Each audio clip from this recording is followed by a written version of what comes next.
Une date de retour fixée pour Camavinga. Le milieu du Real Madrid est très attendu par Carlo Ancelotti. Le Français rencontre des soucis physiques qui gâchent son début de saison.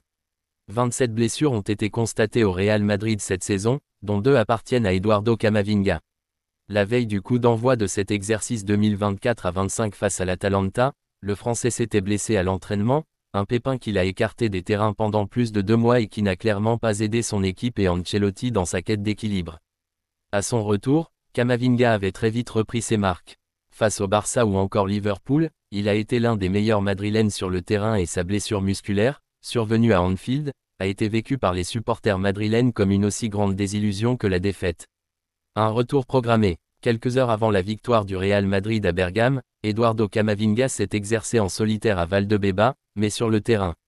Des signes encourageants qui indiquent que le retour du Français avec le groupe n'est plus très loin. D'après Marca, il est peu envisageable de voir le milieu madrilène présent ce week-end face au Rayo Vallecano, mais il est quasi certain que Camavinga pourra être dans le groupe afin de disputer la finale de la Coupe intercontinentale au Qatar, le 18 décembre prochain. Blessé depuis le 28 novembre dernier, Camavinga souffre des mêmes maux que Vinicius Junior et on a vu le Brésilien revenir plus tôt qu'attendu, c'est-à-dire un peu plus de 2 semaines après s'être blessé. On peut espérer la même chose pour le Français qui s'est blessé seulement 3 jours après Camavinga. Des sources du club indiquent en tout cas que sa récupération se passe bien. Bellingham est un grand joueur, mais de là à dire que c'est le leader du Real. Sur la Cadena Ser, a été analysé le match du Real Madrid face à l'Atlanta, remporté 2-3 par les Merengues ce mardi. Le Real Madrid a renoué avec la victoire en compétition européenne. Les hommes d'Ancelotti se devaient de gagner s'ils ne voulaient pas compliquer sa qualification pour le tour suivant.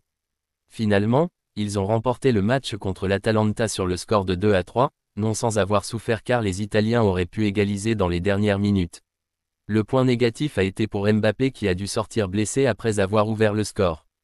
Tout ce qui s'est passé ce mardi soir a été analysé par les membres de l'émission, El Sanedrin, sur la Cadena Ser. Thomas Roncero, nous avons hiverné en automne et nous sommes apparus en hiver, normalement c'est l'inverse, mais le froid est arrivé et Madrid s'est réchauffé. Beaucoup de gens disaient, ce qui vous attend, vous allez voir comment vous allez perdre à Girona, un paysage apocalyptique. Eh bien, la réalité est ce qu'elle est, en ce moment le Real Madrid dépend de lui-même pour être leader du championnat, il est déjà revenu dans le classement, je suppose que nous allons jouer un barrage, à moins d'un miracle, ce qui ne me dérange pas parce que le match retour est au Bernabéu. Thomas Roncero, le Real compte beaucoup de blessés, une équipe qui a les problèmes d'un effectif court, nous jouons avec un défenseur central qui n'est pas un défenseur central, avec 2 latéraux qui sont des remplaçants théoriques, avec un avant-centre imposé. Aujourd'hui, Brahim a été le génie sorti de la lampe, Vinicius, qui semblait endormi en seconde période, a non seulement marqué un grand but, mais il a fait la passe à Bellingham, et ensuite Mbappé, il a été le Mbappé de la Coupe du Monde en Russie. Jusqu'à présent, c'était un homme dépassé par la situation, mais une fois qu'il s'est enlevé la pression, il est celui que tout le monde attendait. PSG, la commission de discipline de la LFP rembarre Kylian Mbappé. Kylian Mbappé sous les couleurs du PSG. Mauvaise nouvelle pour Kylian Mbappé. En conflit avec le Paris Saint-Germain, à qui il réclame toujours 55 millions d'euros de primes et salaires impayés, le joueur du Real Madrid avait saisi la commission de discipline pour faire plier le club de la capitale. Cependant, cette commission vient de rejeter la saisine du Bondinois. Et ce, pour une raison bien précise. Le règlement disciplinaire de la LFP donne compétence à la commission de discipline pour prononcer des sanctions en cas de non-exécution d'une décision contre laquelle aucun recours n'est engagé. La commission a été saisie dans ce cadre par M. Kylian Mbappé, suite aux décisions rendues par la commission juridique et la commission paritaire d'appel. Le Paris Saint-Germain ayant depuis assigné la LFP devant le tribunal judiciaire de Paris, en vue d'obtenir l'annulation de ces 2 décisions, la commission de discipline a conclu à l'irrecevabilité de la saisine formée par M. Kylian Mbappé, indique le communiqué de la LFP. Ronald Araujo met en garde les adversaires du Barça. Le défenseur du FC Barcelone Ronald Araujo, qui revient de blessure a tenu à mettre en garde les adversaires du club catalan. Ronald Araujo est revenu sur une convocation en équipe première du FC Barcelone après 198 jours. Son absence, liée à une grave blessure aux ischio-jambiers survenue lors de la Copa América, a pesé lourdement sur la défense catalane. Les supporters sont impatients de voir Araujo retrouver son niveau de jeu et contribuer à la solidité défensive de l'équipe. Ce retour d'Araujo est crucial pour le Barça, car il permet de renforcer une défense qui a souffert en son absence car elle était en manque de joueurs de qualité pour concurrencer Inigo Martinez et Pau Cubarsí. À peine convoqué, Araujo a laissé à annoncer les couleurs de la rencontre. Le message d'Araujo. Dans une vidéo publiée sur son compte Instagram, Ronald Araujo a souligné son évolution et son travail au cours des derniers mois et a envoyé un message de motivation: « Je suis de retour, portant le maillot du Barça ». Un signal aux adversaires du club catalan qui retrouveront à nouveau le robuste défenseur sur leur chemin.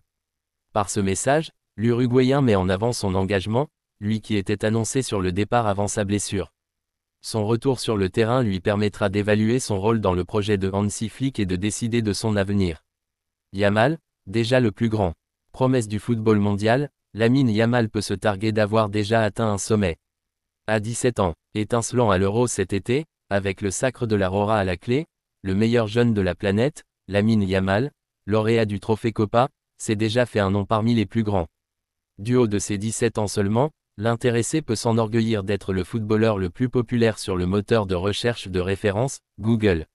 En 2024, à l'échelle mondiale, Lamine Yamal figure dans le top 5 des sportifs les plus recherchés, troisième derrière la boxeuse algérienne Iman Khelif et l'ancien patron des lourds Mike Tyson. Cela devant la gymnaste américaine Simone Biles et un autre boxeur, et accessoirement influenceur, Jake Paul. En France aussi, Yamal cartonne.